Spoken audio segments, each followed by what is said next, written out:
Hello friends, नमस्कार। This is Aditya. आइए जहाँ थे वहाँ से शुरू करते हैं। और यही सवाल था।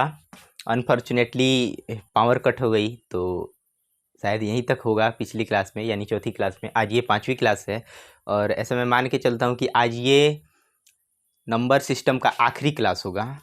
अगर कायदे से नंबर सिस्टम की बात करें तो कम से कम 15 से 20 क्लास होंगे पढ़ाने के लिए।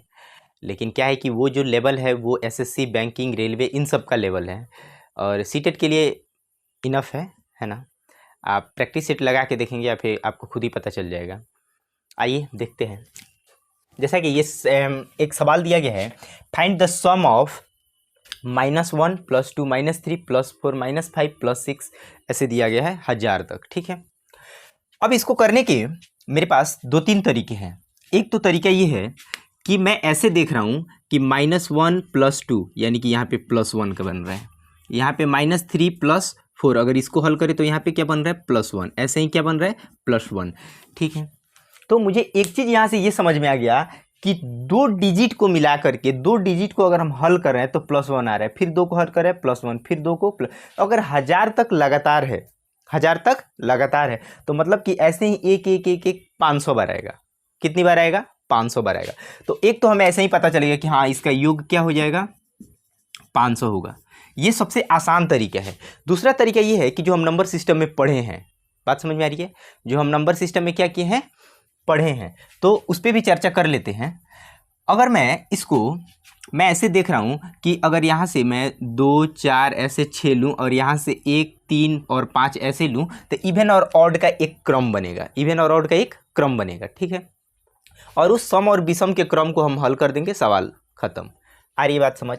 तो एक तरीका ये है कि मैं ऐसे करता हूँ कि 2 4 6 यहाँ तक 1000 तक ले लेता हूँ। ठीक है, और इधर माइनस क्या करता हूँ, -1 -3 -5। ठीक है, ऐसे कर करके कहाँ तक मैं लूँगा, -999 तक। ठीक है, -999 तक लूँगा। आ रही बात समझ? अब इसको मैं हल करने की कोशिश करूं तो आप जानते हैं कि सम संख्याओं का, लगातार सम संख्याओं का योग क्या होता है, तो आप कहोगे लगातार सम संख्याओं का योग होता है n × n+1। अब नंबर ऑफ टर्म इसमें आप कैसे निकालोगे, तो अगर आप अति समझदार हैं, ठीक है, तो आप देख के ही बता देंगे कि इसमें कितने टर्म होंगे। ठीक है, अगर आप अति बावले हैं तो बिल्कुल फार्मूला लगाएंगे। अब आप देख रहे हैं कि ये दो दो का गैप है, मतलब दो दो का अंतर है, और 1000 तक है, मतलब 1000 का आधा करेंगे, इसका मतलब दो दो का कितना हुआ, 500। या फिर n निकालने का एक फार्मूला होता ही है, आप पढ़ चुके हैं ये बात, कि लास्ट डिजिट बाई 2। तो अगर 1000/2 अगर ऐसे मैं करता हूँ, काट पीट मचाता हूँ, तो ये 500 क्या हुआ, n का वैल्यू निकल गया। बात समझ में आ रही है? तो n सम संख्याओं का योग क्या होता है, मैं डायरेक्ट ही सम संख्याओं का योग लिखता हूं। सम संख्याओं का योग, इसका फॉर्मूला क्या होता है, आप कहोगे n × n+1, यही तो होता है। n हमें कितना मिला है, 500, और गुना 501 क्या होगा, 501। गुना तो बाकी आप करवा लेंगे, गुना कराना आप मेरे से बेहतर जानते हैं। अब मैं इसकी अगर बात करूं तो इसके लिए क्या करूंगा, मैं इसके लिए ये कर सकता हूं कि माइनस अगर कॉमन ले लेता हूं तो बचेगा क्या, 1 3 5 9 9 9, यही तो बचेगा। आ रही बात समझ? आप ऑड का जानते हैं, ऑड का आपको पता है, तो ऑड में n निकालने का फॉर्मूला क्या होता है, तो आप कहेंगे कि n निकालने का फॉर्मूला होता है भैया लास्ट डिजिट +1/2। बात समझ में आ रही है? Last digit +1/2। आ रही बात समझ? तो 999 + 1/2, यानी कि 1000 + 1000/2, काट पीट मचाएंगे तो यहाँ भी क्या होगा, 500 ही होगा। और n विषम संख्याओं का योग क्या होता है, तो आप कहेंगे n² होता है। ये सारी चीज़ें आप पढ़ चुके हैं।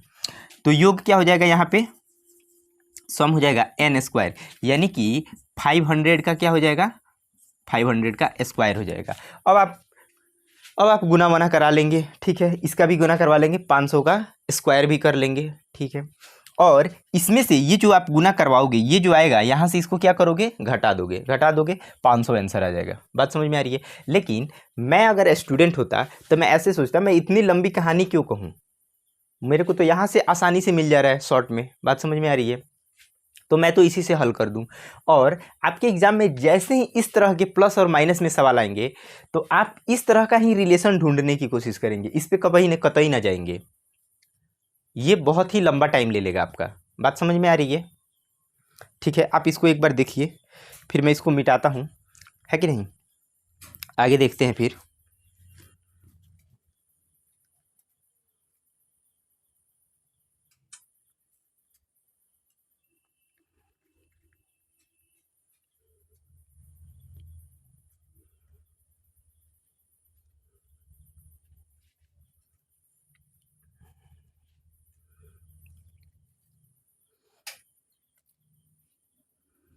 ठीक है, मिटा दूं। गुड। एक सवाल और लेंगे ऐसा, उसके बाद से आएंगे नंबर और डिजिट की कहानी को फिर समझेंगे, नंबर ऑफ डिजिट। ठीक है, मैं एक सवाल और ले लेता हूँ। इसका सवाल है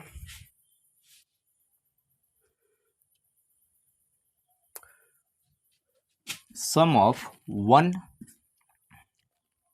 - 2 + 3 - 4 + 5 - 6, ऐसे ही दिया है कहाँ तक, 500। ये सवाल है। अब बताइए कि इसका क्या करेंगे, इसका हम क्या करेंगे बताइए अब आप। तो अगर मैं बिल्कुल पहले सवाल की बात करूं, इसके जस्ट पीछे जो हम लोगों ने करा है, ठीक है, तो मैं ऐसे देखूंगा कि इन दो को अगर मैं सॉल्व करता हूं तो यहाँ पे -1 आंसर होगा, इन दोनों को सॉल्व करता हूं तो -1 आंसर होगा, फिर इन दोनों को सॉल्व करता हूं तो क्या होगा, -1 आंसर होगा। आप बताओ एक बात, ये 500 डिजिट है, क्या है, 500 अंक है ऐसे। ठीक है, तो अगर दो को मिला के एक बन रहा है तो 500 को मिला के कितना बनेगा, 250 बनेगा। ये सिंपल सा दिख रहा है कि इसका जवाब क्या होगा, -250। आ रही बात समझ। ठीक है, ठीक है, फिर आ जाओ इसको मिटाते हैं। आ जाओ, अब हम बात करेंगे नंबर ऑफ डिजिट पे बात करेंगे। ठीक है, जैसे मान लीजिए कि मैं बोलता हूँ कि 1 से 9 तक, ठीक है, 1 से 9 तक कितने नंबर होंगे, तो आप कहेंगे कि 9 नंबर होंगे, और डिजिट कितने होंगे, तो आप कहेंगे 1 डिजिट होगा। बात समझ में आ रही है, 1 डिजिट होगा, तो ये कितना मिला, 9 डिजिट। ठीक है, खूब ध्यान से इसको समझिएगा। मान लीजिए ये नंबर हुआ और ये डिजिट हुआ। ठीक है, उसी तरह अगर मैं बात करूं 10 से लेकर के और 99 तक, दो अंकों पे बात कर रहे हैं, 10 से लेकर के 99 तक, तो आप कहोगे देखो भैया इसमें ऐसा है कि नंबर जो होगा, अब 99 में से 9 तो हमने यहीं पे ले रखा है, 90 होगा। 90 क्या होगा, 90 नंबर होगा, और प्रत्येक में 2 डिजिट होगा। बात समझ में आ रही है, तो ये क्या हो जाएगा, 180 डिजिट। आ रही बात समझ, नई बात समझ में आ रही। जैसे मैं नंबर और डिजिट ऐसे, जैसे मान लो कि मैं लिख देता हूँ 502, 520, ठीक है, 520 मैंने लिखा है, तो 520 एक क्या है, एक नंबर है। लेकिन अगर मैं डिजिट की बात करूं कि इसमें कितने डिजिट हैं, तो आप देख रहे हो 1 2 3, 3 क्या है, डिजिट है। जैसे मान लीजिए मैं लिख देता हूं कैट, कैट मतलब बिल्ली, ठीक है, कैट, तो कैट क्या है, कैट एक वर्ड है, कैट एक वर्ड है। लेकिन मैं अगर ये पूछूं कि इसमें अल्फ़ाबेट कितने हैं, तो आप कहोगे 1 2 3, 3 अल्फ़ाबेट है। बात समझ में आ रही है। जैसे मैं यहाँ पे लिख दूँ 8 6 2 9 5 3 1 0, ऐसे, तो ये क्या है, ये पूरा एक क्या है, ये पूरा एक नंबर है। लेकिन इसमें डिजिट कितने हैं, तो 1 2 3 4 5 6 7 8, 8 डिजिट है इसमें। बात समझ में आ रही है। ऐसे ही इसे मिटा दूं,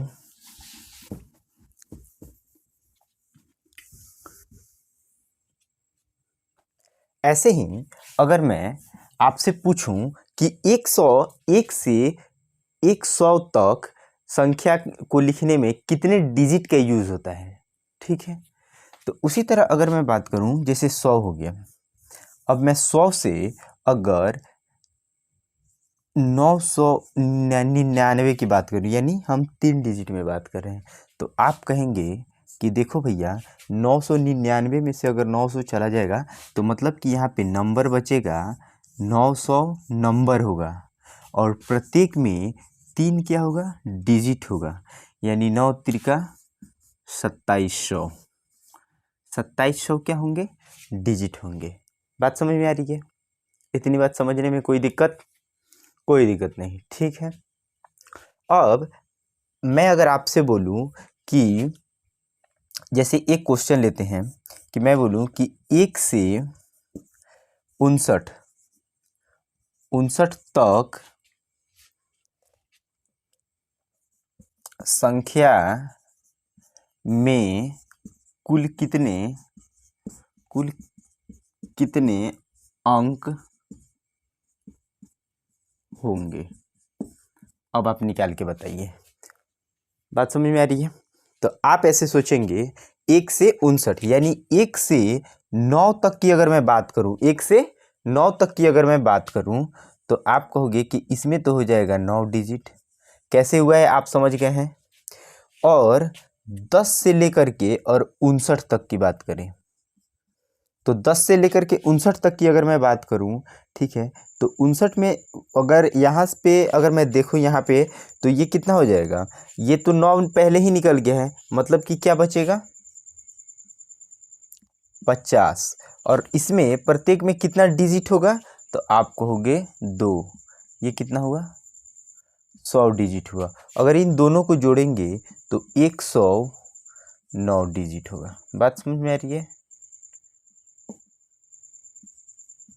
109 क्या होगा, डिजिट होगा। इतनी बात समझने में कोई दिक्कत नहीं। गुड, मिटा दो इसे फिर।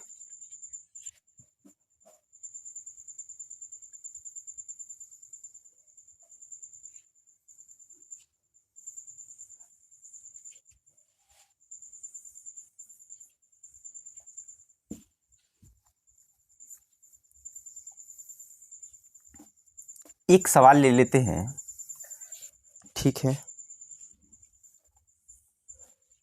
एक सवाल ले लेते हैं और उस सवाल को देखते हैं कि क्या है उस सवाल में।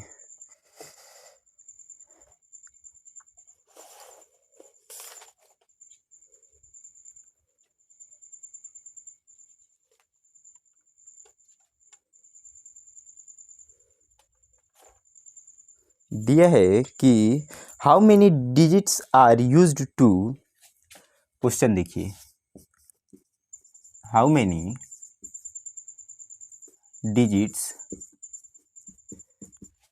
Are used to 1 to 100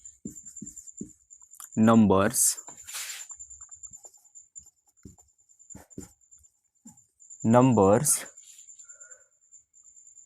on page of a book। मैं हिंदी में मैं सवाल को बोल दे रहा हूँ कि 1 से 100 तक, मतलब 100 पेज का एक किताब है, तो उस पे 1 2 3 4 जैसे पेज नंबर आप लिखे होते हैं ना बुक में, वैसे तो वो पूछता है कि 1 से 100 तक कुल एक किताब है जिसमें 1 से 100 तक पेज नंबर दिया है, तो 1 से 100 तक में कितने डिजिट का यूज़ हुआ है। तो आप कहेंगे देखो भैया हमने तो अभी अभी पढ़ा है कि 1 से 9 में क्या हो जाएगा, 9 डिजिट, ठीक है। अच्छा, उसके बाद से 10 से और 99 तक ये हो जाएगा कितना, तो आप कहोगे 180 डिजिट, 180 डिजिट। और 100 में कितना हो जाएगा, तो आप कहोगे ये हो जाएगा भैया 3 डिजिट, 3 डिजिट। अब इन सबको आपको कहता है वो जोड़ने के लिए, ठीक है, तो ये कितना हो जाएगा, 192 डिजिट हो जाएगा। कितना हो जाएगा 192 डिजिट। बात समझ में आ रही है, 192 डिजिट हो जाएगा। ठीक है, ये बहुत ही आसान सा वो है सवाल है, कोई मुश्किल सवाल नहीं है। एक सवाल और देखेंगे ऐसा, कई मज़े वाले ये सवाल हैं और ये बहुत ही आसान है। अगर इस तरह के सवाल अगर आपके एग्ज़ाम में आते हैं तो मैं ऐसा मान के चलता हूँ कि आप बिल्कुल ही सही करके आएंगे। एक और सवाल देखेंगे। एक सवाल है और इसमें दिया है कि in writing all the integers from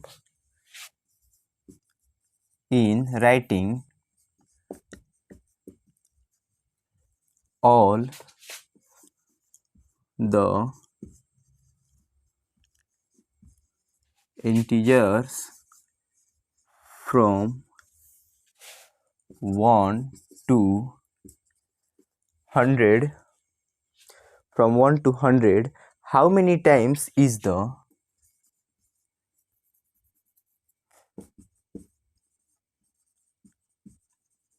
how many times is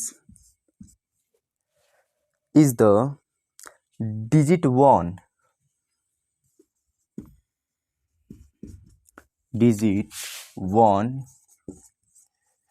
used।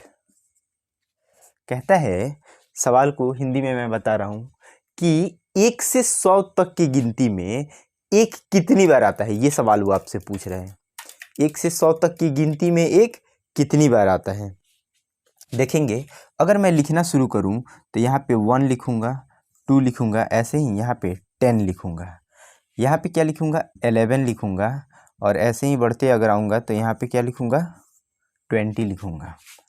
ठीक है, यहाँ पे 21 होगा और इधर 30, 31, 40, 41, 50, 51, 60, 61, 70, 71, 80, 81, 90, 91, 100। अब खूब ध्यान से देखेंगे किस में कितना आ रहा है। अब यहाँ देखेंगे, इसमें 2 बार आ रहा है, इसमें भी 2 बार आ रहा है, इसमें 1 बार आ रहा है, इसमें भी 1 बार, इसमें 1, इसमें 1 बार आएगा, इसमें भी 1 बार ही आएगा, इसमें भी 1 बार आएगा, इसमें 1 बार आएगा। बात समझ में आ रही है, यहाँ पे 2 बार आएगा, यहाँ पे भी। अब आप इसको जोड़ लेंगे, 2 और 2 4, 5 6 7 8 9 10 11 और 2 13, यानी 1 से 100 तक की गिनती में एक कितना बार आएगा 13 बार आएगा। कितना बार आएगा 30 टाइम आएगा, 13 टाइम आएगा। बात समझ में आ रही है। ये आपका एक नंबर सिस्टम का एक पोर्शन ये भी था जो ख़त्म हुआ है। ठीक है, अब आगे देखते हैं, दूसरे चैप्टर पे आते हैं और उसको भी पढ़ते हैं। अब पढ़ेंगे, क्या पढ़ेंगे, फैक्टर पढ़ेंगे या फिर मल्टीपल और डिवीज़न पढ़ेंगे।